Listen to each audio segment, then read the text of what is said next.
Nah, sekarang kita akan bahas buku ini, Man of Contradiction. Kenapa sih buku ini gak ada yang berani menerjemahkannya ke bahasa Indonesia? Akan gue bahas. Karena buku ini sangat kecil, cuma sampai segini aja. 150-an halaman. Harusnya 146 halaman isi, harusnya ini sangat mudah untuk diterjemahkan. Tapi kenapa nggak ada yang berani menerjemahkannya? Sebelum itu, kemarin kan ada yang tanya nih, cari bukunya di mana sih? Gue nyari bukunya di Amazon, harganya 300 atau 350 ribu kayaknya. Buku sekecil ini, kalau lo udah terbiasa beli buku ya wajar harganya gitu kan. Tapi kalau lo nggak terbiasa beli buku, lo bisa beli buku ini. Kemarin gue nyari-nyari, ada nggak sih buku yang harga murah setara dengan buku aslinya dan bagus juga. Gue nemu, dan harganya murah, 69 ribu. Dan bagus cetakannya. Lucunya lagi, dapat kayak ginian, cover jaket, itu kan lucu kan. Dan bagus, dan dapat juga namanya bookmark. Dan isinya juga bagus, terang kayak aslinya. Udah lucu kan? Cuma 69 ribu. Ini belinya di mana? Terserah lo cari sendiri aja. Gue nggak akan tanya, karena gue belinya awalnya yang asli kan. Karena kemarin ada banyak yang tanya, lo bisa cari yang lebih murah lah, terserah lo. Sono cari toko yang ngasih buku kayak gini, harga murah tapi bagus banget. Yang paling penting, mari kita, kenapa sih buku ini gak ada yang menerjemahkannya, padahal cuma dikit aja isinya, dan banyak orang menganggapnya biasa. Ini, baca sendiri nih. Ini udah gue, itu ya, list ya, isi bukunya itu kayak gimana. Sehingga buku ini gak berani diterjemahkan. Bukunya kayak gini isinya, ya siapa yang berani terjemahin.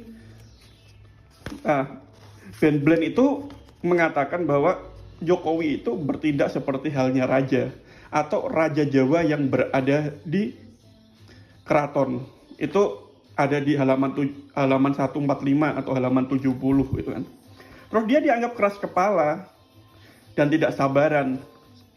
Tidak sabarannya itu saat ada hal-hal yang berkaitan dengan kebijakan atau hal-hal yang berkaitan dengan saran-saran orang-orang terdekatnya, dia nggak sabaran dan sering keras kepala, gitu kan. Nggak mau tahu. Itu ada di halaman 83, 141 dan lain-lain. Dia juga dianggap sebagai pragmatis kan, baik secara politik internasional, politik kawasan, bahkan ke dalam Indonesia itu sendiri. Ada di halaman 101, 123 dan lainnya. Orangnya juga dianggap kontradiktif, enigmatik, misterius dan paradok gitu. Jadi gabungan antara itu, makanya dia kayak mengejawantahkan Indonesia itu sendiri dan rakyat Indonesia sendiri. Jadi banyak orang kadang bingung Jokowi itu kayak apa sih sebenarnya.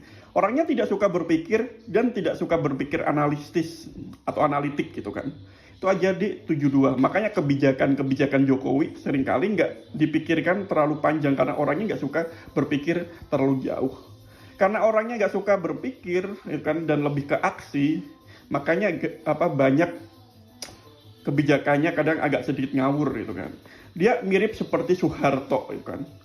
Jadi Ben Bland ini mengatakan bahwa gaya kepemimpinan Jokowi itu secara ekonomi, secara pandangannya lah mengenai Indonesia itu mirip seperti Soeharto. Itu bisa dilihat di beberapa halaman.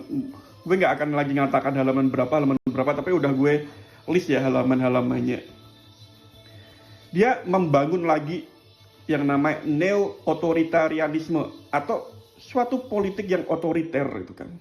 Politik otoriter baru. Itu banyak banget ditulis di halaman 14, halaman 7, halaman 114 itu, dan beberapa halaman lainnya itu Ben Bland beranggapan bahwa masanya Jokowi itu masa-masa yang cukup otoriter. Jokowi mengedepankan diri sendiri dan mengabaikan saran atau usulan orang lain. Bahkan orang terdekatnya sendiri, tim think tank dia, menteri-menteri dia, dan orang yang harusnya berada di sebagai orang ahli yang akan menentukan kebijakan dia sering diabein. Jadi lebih fokus ke anggapannya sendiri. Ya makanya seringkali kacau kan cara dia mengatur negara ini. Dia dianggap melemahkan KPK, dia dianggap melakukan politik transaksional atau kompromi demi kekuasaan dia. Bahkan yang lebih parah lagi, Ben Bland menganggap dia itu tak bermoral dan jahat. Perpolitikan dia semakin mengarah ke hal-hal yang korup, kan, dari tak bermoral jahat akhirnya ke korup, kan. Dan dia dianggap sebagai pemimpin yang mengejar impian yang tak realistik. Entah pembangunan dia yang terlalu megah, yang nggak peduli dengan biaya kedepannya gimana, itu kan. Terlebih di ibu kota negara, ibu kota baru, kan, dianggap gak realistik. Gaya pemerintahannya itu tak terorganisir, gitu kan. Makanya agak-agak berantakan, kan. Dia mengalami yang namanya Oedipus complex, gitu kan. Jadi sukanya sering bangun-bangun, gitu kan. Tapi nggak terlalu berguna akhirnya. Terlalu banyak bangun ini itu kan. Tapi tanpa ada pendalaman yang lebih. Dan dia bermaksud baik, Jokowi itu maksudnya seringkali baik, tapi tidak dilaksanakan. Atau dilaksanakan secara buruk. Jadi cara Jokowi memimpin ekonomi itu maksudnya baik, tapi pelaksanaannya buruk.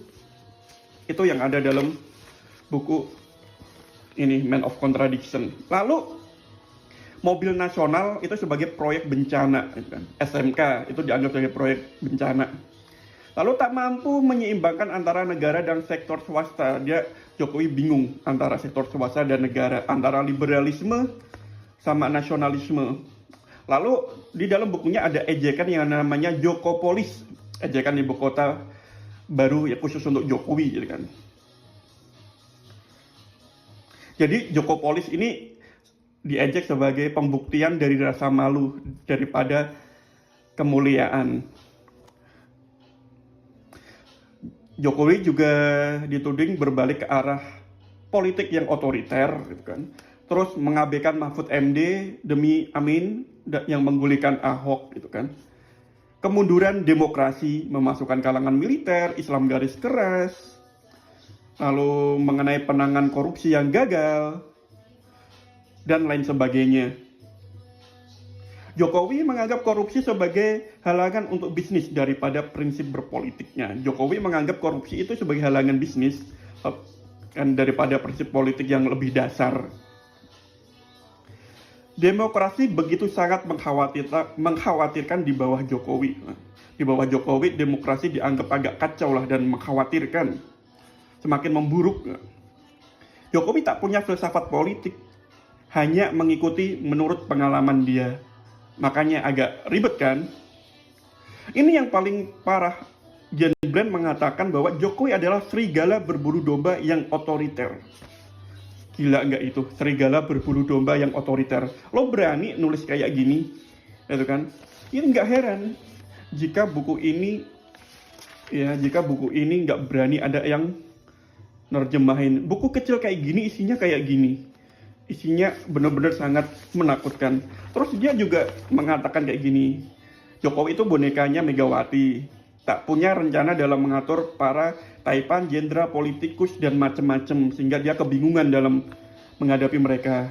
Tidak suka yang lainnya tersorot. Kalau ada menteri yang lebih bagus, tersorot, sering dia berhentikan. Tidak berani mengganggu tatanan yang sudah ada. Jadi nggak berani tatanan yang sudah ada, kaum elit, para konglomerat itu nggak berani dia mengganggunya. Politiknya itu gaya bunglon. Obsesi mengenai infrastruktur membuat Jokowi seperti wali kota malah bukan presiden. Kepercayaan terhadap ekonomi sebagai pencipta kerja masyarakat seperti Soeharto. Ekonomi, legitimasi kekuasaan, semacam kayak gitu. Tak ada analisis layak saat bangun sesuatu. Kalau dia bangun sesuatu itu analisisnya nggak layak. Kurangnya aksi yang berarti dari agenda yang dijanjikan. Jadi banyak janji yang bagus tapi aksinya jarang. Mengirim tentara ke Papua dan memutus internet, itu gaya otoriter yang dianggap otoriter. Seperti Indonesia, Jokowi terjebak